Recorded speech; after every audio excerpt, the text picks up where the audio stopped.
Welcome to the HR Uprising Podcast. This podcast series explores HR hot topics and challenges through conversations with relevant experts and real-life HR, learning, and OD professionals. The HR Uprising is about learning through collaboration and evidence-based action. We want colleagues to have the confidence and skills to rise up through their organizations by delivering real, lasting business value. Now, introducing your host, chartered psychologist, experienced change agent, entrepreneur, speaker, and coach, Lucinda Carney. Hello and welcome to the HR Uprising Podcast. Thank you very much to those of you who've already tuned in over the last few weeks, and I really do appreciate the feedback and comments that you've made on our earlier shows. Do keep the suggestions coming. We'll be going out to the social media groups to ask for ideas of future programmes.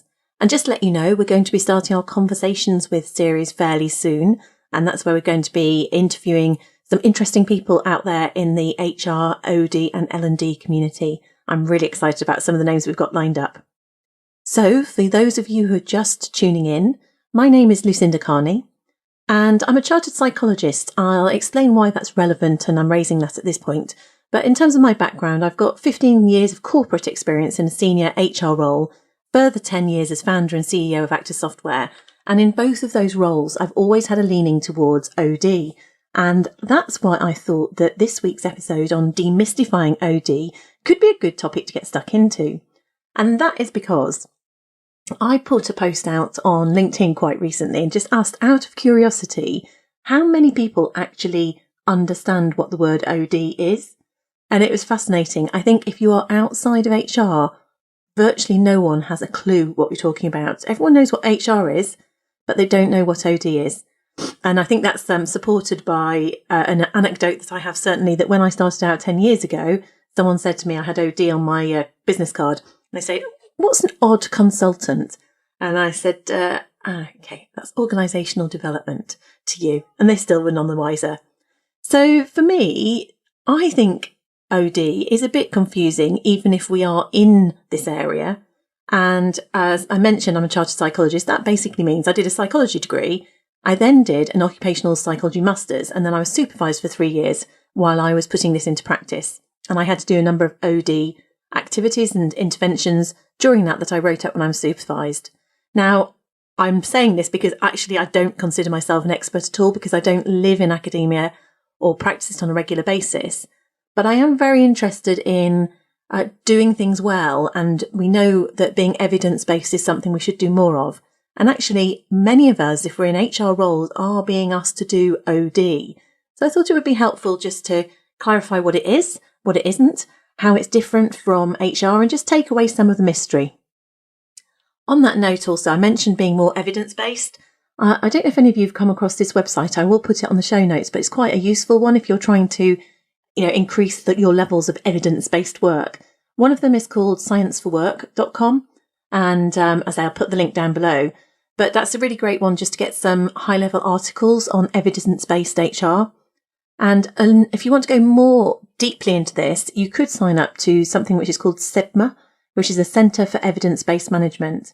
Now, I'm a member of this organisation, and those of you who've heard of Rob Reiner, he's very senior in that organisation, and that is a place where you can really go and get access to some of the theories. One of my major frustrations, I think, is that we're criticised for not being evidence-based, yet it's virtually impossible to get access to the evidence. Now, if you really are serious about that, CIBT is a really good resource and place to go to.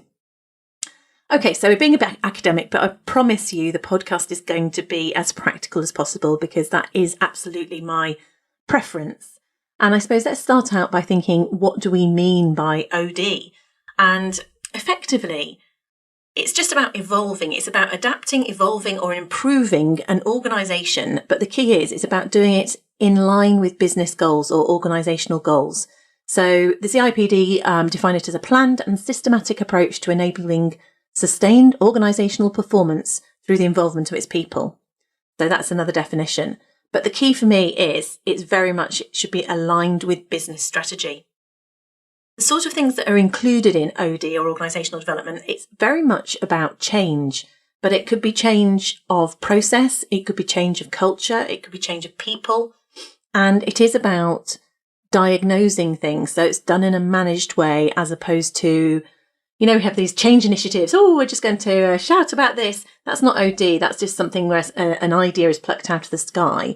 Doing OD properly is about sustained and well-managed change. And we're doing a separate, in fact, our first podcast was on change, wasn't it? We'll be doing future podcasts on change. We know that change often doesn't work down to people issues. And one of the main things is, in my opinion, is it isn't managed by OD practitioners. It isn't followed through in a structured way. So in terms of what is OD, I'll just check with my notes here in terms of make sure I'm covering things as I go through. We've talked about what it is. It's about changing the organisation. We've said that it's about being evidence-based. So that might be using structures or behavioural science evidence.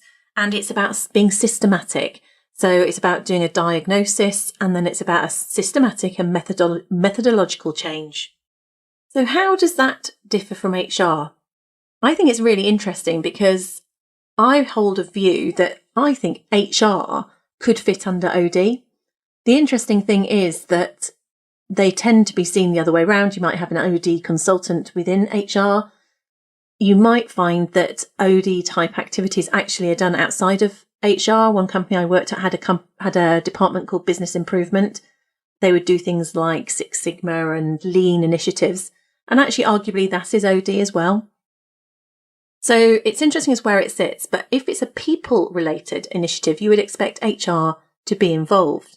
And for me, OD actually is a broader, wider activity. And yeah, as I say, my argument would be that maybe we should have OD directors sitting on boards and then HR and learning and development sit into it. That's my controversial point for this podcast. I would be interested to see if anyone else agrees. Okay, so we've defined what organisational development or OD is.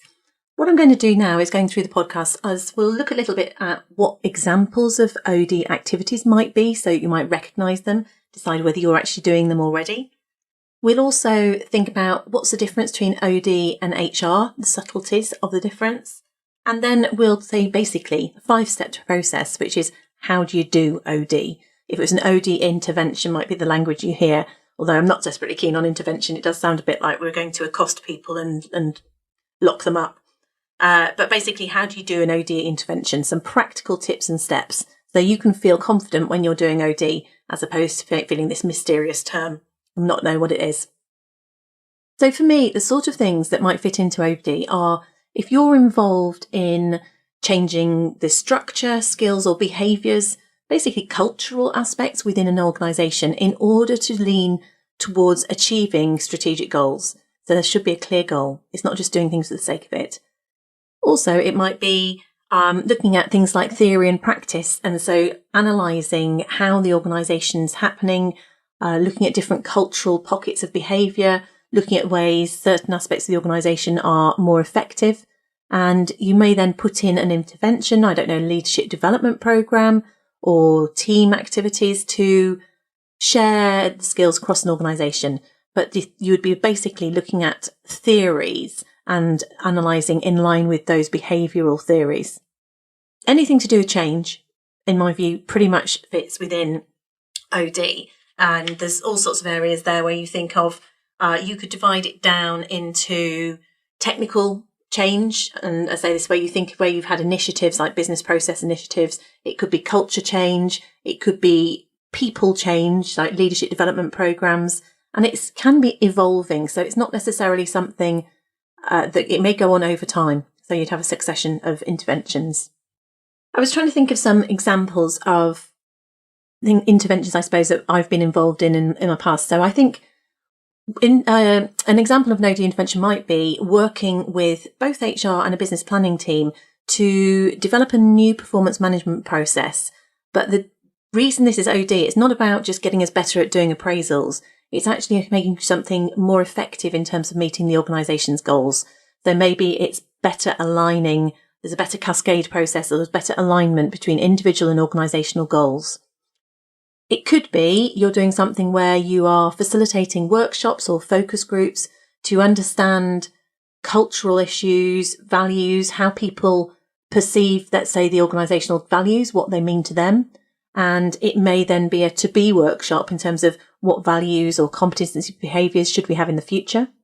It could be something like analysing the feedback from exit interviews, trying to identify themes, testing those themes out to see if they're robust. Let's say there's an issue that's arising on a regular basis that people are leaving because of poor induction, for example, and then you might put in place training or systems to address them. Or it could be job redesign, where you're working with a department to understand what the shape of the roles need to be in the future, maybe looking at the competition, identifying what sort of skills people need in future compared to what they have now, and then helping them to define the roles and structure that's best going to support this. The bottom line is, if an OD intervention is done well, it needs to lead to a change in the business. Of course, that's the case about any change, but it's about how well, therefore, the change is managed. And as I said earlier, that's a topic we can talk about again. But change, culture change, transformation would fit into OD too. So now let's have a think about, how do I do OD? And I've got a 5-step process here for us to run through. So I'll just keep referring to my notes if you hear me rustling my papers. So in terms of these 5 steps, the difference between, just transformation or doing change, OD is much more structured, it's much more systematic, and it's much more methodical. And that's why I think it's useful to think of it in terms of 5 steps. So first of all, it's about understanding the needs, diagnosis. And you might look at, I mentioned earlier, the example of needs in terms of competition. Let's say you need to have a different shape of skill set in the organisation because you've moved technologies and the world's moved on, and actually you've got people with legacy skills, and in order to succeed in the marketplace, you need to have people with wholly different skills in order to be more competitive. So that might be the shape of your workforce or the skill set that you need in terms of your future strategy. It might be that you can see that you've got a whole bunch of people who are going to retire in the next 5 to 10 years, which is going to leave a huge gap or risk in your organisation. So that might be where you'd spot a risk and then decide how you're going to meet it. So you're identifying needs, but the key is it's not just saying what training needs do you want, it's looking at them in the context of the organisational setting about what the organisational strategy is. So if they want to be particularly successful in a data marketplace, then they need to make sure that they've got people with those data skills. You might use tools like the sort of tools that people who've done MBAs, etc., or marketing qualifications. So where you've come across SWOT analysis, PESTLE analysis, of strategic planning. So you might use diagnostic tools to make this robust and objective. So that's the way in which you'd start out, by a structured way of identifying the needs in terms of the shape of the organisation, the processes of the organisation, or the skills of the organisation compared to where they want to be. Second part, you've done identifying needs. You're then going to think about how best to address those needs. So it's quite considered, because you could think about things in terms of the one I came up with earlier. If you haven't got the right skills, you're going to lose key skills. Well, it might be a recruitment intervention. It might be a training intervention. There may be mentoring or other ways of upskilling, or it might even be a process intervention where you need less, consultants in a certain area by improving the technical expertise that's built into your product. There's a whole range of ways in which you can adjust or come up with solutions, and the key is being quite objective and thinking about what the possible solutions are before you select them. And I think that's where the criticisms are often levelled at us, is often we just kind of go with the first solution. So actually it's about being quite considered, looking at the different options and then selecting the right one. And that's where things like, I've mentioned lean, I think earlier. So lean process reinvention, is it? Lean engineering, I remember that was very common. But there's other frameworks. Standards are quite useful in this position. So ISO framework, we have to do that as a business, and it's a really useful set of standards that you can use as a benchmark to compare yourself against. In terms of people, we've got things like investors in people. So that's another sort of set of questions that you can evaluate and score yourself against. Other models that you might look at, I've got here, you've got McKinsey's 7S model, if any of you have come across that.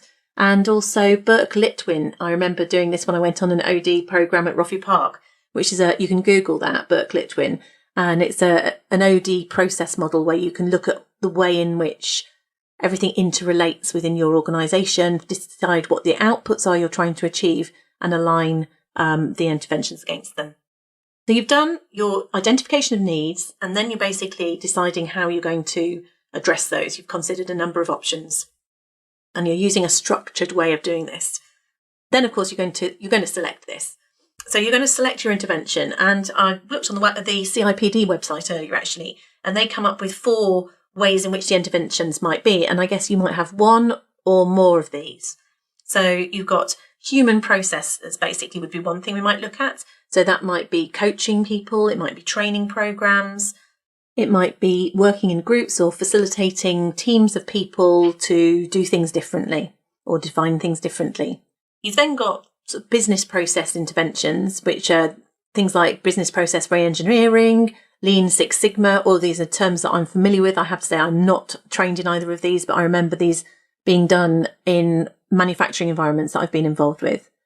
You then got good old HR interventions, and this is where, again, we're seeing that actually HR does sort of fit within OD as opposed to the other way around. So looking at performance management, that would be a classic one to look at.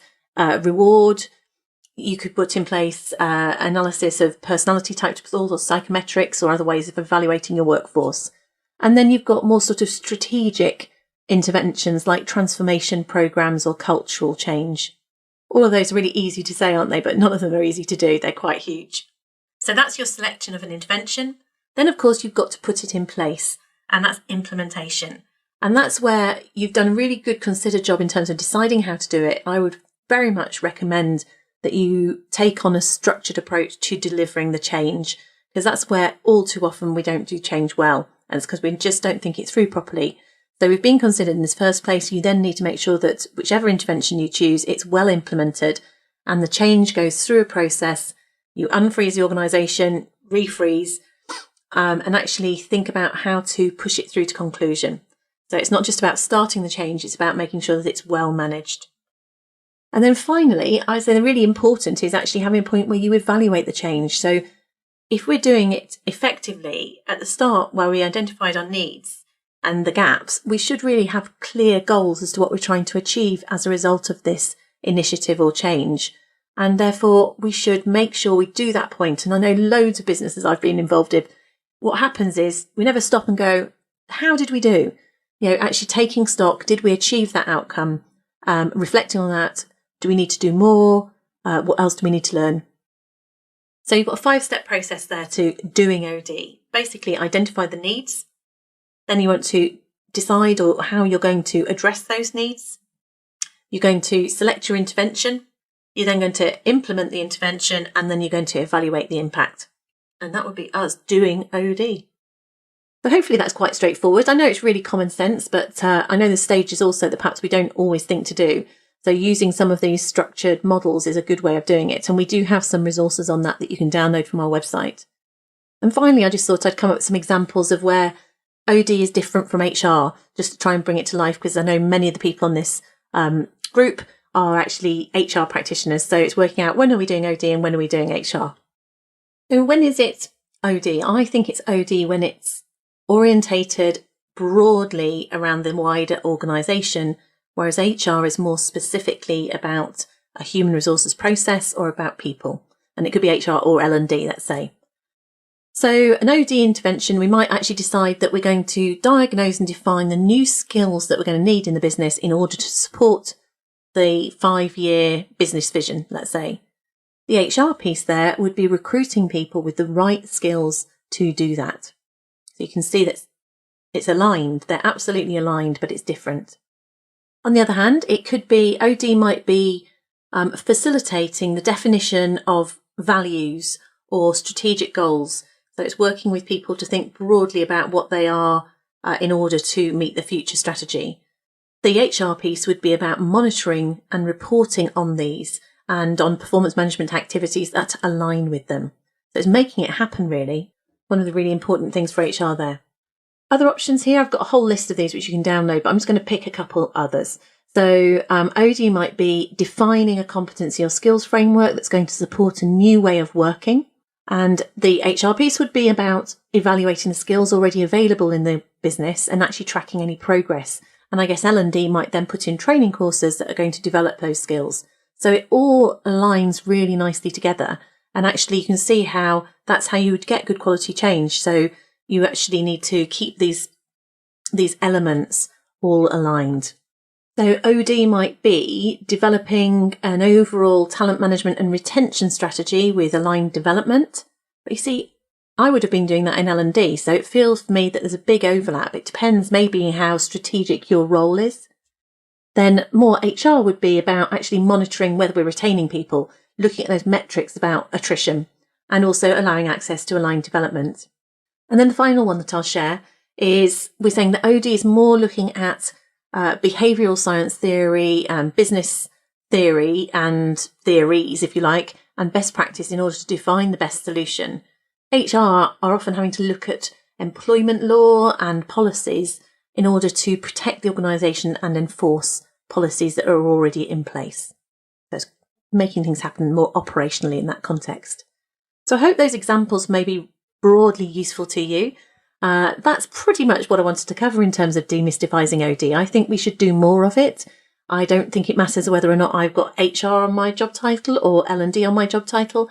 I believe we can all implement OD, and it's about us thinking about what's the purpose of what we're doing. It's probably one of the most important things we can do. And again, because we often get criticised for not being strategic enough, I think if we consider how we can practice OD, then it's about making sure that whatever activities we're doing fit into the wider context. I regularly meet with clients who maybe want to build business cases for a system, let's say that they want to bring in, whether it's a new recruitment system, performance management system, training. They want to get investment from the board on something. They don't look up quite often high enough, in my opinion, to build that business case. And if you bring in more OD, which is very much about thinking, where does the organisation want to get to, then, and what those goals are, and then translate that into whatever HR or L&D system, process or investment you wish. I personally believe that bringing more OD to our practice as HR and L&D professionals is going to give us a much greater credibility, and also it helps us to build the business case, because you are translating these activities that we're doing and helping the business understand how they make a difference to key strategic goals. So much more likely to get investment, sponsorship and support, whatever it is that you want to do. But we need to get better at communicating that. And I think that's where OD fits. Really fascinated to know if anyone else agrees, actually. I'd love to hear from you on this, because OD is something I'm pretty passionate about. I think we should be taken seriously, and that's one way we can do it. So I think that's enough for today. Thank you so much for tuning in. I hope that truly has demystified OD for you. It is a topic that I feel we should take seriously as L&D and HR professionals, because I think it's the key to us being seen as more strategic. OD ties everything we do up and it links it to business goals. When we are building a business case, and I meet countless clients who are doing that, all too often the HR business case is I would say it's looking down. It's too narrow. And what we need to do is look up. We need to be broader. We need to think about the business goals and the business impact. And that's what OD is. So I really would recommend that we all try this. I think it's really in keeping with our HR Uprising theme. And thank you very much for tuning in. Do please link up with me on social media, comment below. We'd really welcome your feedback and comments, and tell your colleagues. I'm really keen to get this community bubbling. So that's all that remains. My name's Lucinda Carney, and this has been the HR Uprising podcast on demystifying OD. And it's been great speaking with you. Remember, when we look up, we rise up. Thank you. Thank you for listening to the HR Uprising podcast. You can access more information, including resources or links mentioned in the show, at our website, www.hruprising.com. Also, you might want to join our LinkedIn community or tweet to us at HR Uprising. We'd love to hear from you.